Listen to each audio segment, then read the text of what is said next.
ಎಲ್ರಿಗೂ ನಮಸ್ಕಾರ. ಇವತ್ತಿನ ವಿಡಿಯೋದಲ್ಲಿ ನಾವು ಹೋಳಿ ಹಬ್ಬವನ್ನ ಯಾಕೆ ಸೆಲೆಬ್ರೇಟ್ ಮಾಡ್ತಾರೆ ಅನ್ನೋದ್ರ ಬಗ್ಗೆ ತಿಳ್ಕೊಳ್ಳೋಣ ಬನ್ನಿ.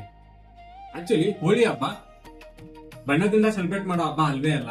ಅದು ಪಾಪ ವಿನಾಶ, ಭಕ್ತಿ ಭಾವ, ಸೌಹಾರ್ದ ಹಾಗೇನೆ ಧರ್ಮಾಚರಣೆಗೋಸ್ಕರ ಮಾಡ್ತಕ್ಕಂಥ ಹಬ್ಬ. ನಾರದ ಪುರಾಣ ಚಾಪ್ಟರ್ 77 ಪ್ರಕಾರ ಆಗಿನ ಕಾಲದಲ್ಲಿ ಹೋಮ ಯಜ್ಞ ಹವನಗಳ ರೂಪದಲ್ಲಿ ಈ ಹಬ್ಬವನ್ನ ಸೆಲೆಬ್ರೇಟ್ ಮಾಡ್ತಿದ್ರು.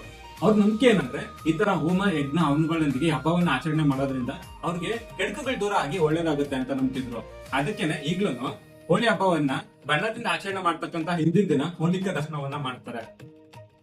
ಅಂಡ್ ಬಣ್ಣದಿಂದ ಹೋಳಿ ಹಬ್ಬವನ್ನ ಸೆಲೆಬ್ರೇಟ್ ಮಾಡೋದು ಯಾವಾಗಿಂದ ಸ್ಟಾರ್ಟ್ ಆಯ್ತು ಅಂತಂದ್ರೆ ಬ್ರಹ್ಮವೈವರ್ತ ಪುರಾಣದ ಪ್ರಕಾರ ಶ್ರೀಕೃಷ್ಣ ಜನ್ಮಕಾಂಡ ಚಾಪ್ಟರ್ 27ರಲ್ಲಿ ಬೃಂದಾವನದಲ್ಲಿ ರಾಧಾಕೃಷ್ಣರು ಬಣ್ಣಗಳೊಂದಿಗೆ ಹಬ್ಬವನ್ನ ಸೆಲೆಬ್ರೇಟ್ ಮಾಡೋಕೆ ಸ್ಟಾರ್ಟ್ ಮಾಡಿದ್ರು ಅಂತ ಇದೆ. ಅಂದ್ರೆ ಈ ತರ ಬಣ್ಣದೊಂದಿಗೆ ಹಬ್ಬವನ್ನ ಸೆಲೆಬ್ರೇಟ್ ಮಾಡೋದ್ರಿಂದ ಅವರ ಒಂದು ಪ್ರೀತಿ ಮತ್ತೆ ಬಾಂಧವ್ಯ ಚೆನ್ನಾಗಾಗ್ತಿತ್ತು ಅಂತ ನಂಬ್ತಾರೆ.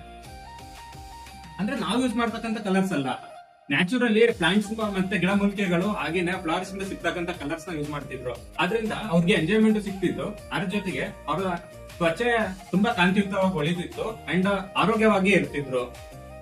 ಪ್ರೆಸೆಂಟ್ ನಾವು ಯೂಸ್ ಮಾಡ್ತಕ್ಕಂಥ ಕಲರ್ಸ್ ಎಲ್ಲಾನು ಕೆಮಿಕಲ್ ಮಿಕ್ಸ್ಡ್ ಕಲರ್ಸ್. ಇದರಿಂದ ಪಾಸಿಟಿವ್ ಗಿಂತ ನೆಗೆಟಿವ್ ಜಾಸ್ತಿ ಆಗ್ತಿದೆ.